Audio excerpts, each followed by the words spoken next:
My name is Michael Warren.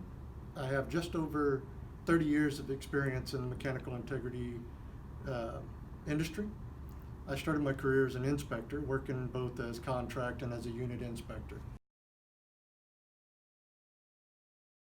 I am the Director of Asset Integrity Management for Sentinel.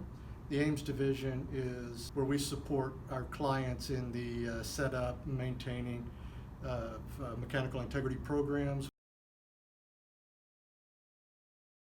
It's kind of really thinking outside of the box and moving their market vertical forward and having us do some inspections around their wellhead sites. We think of, from our perspective, safety is always first.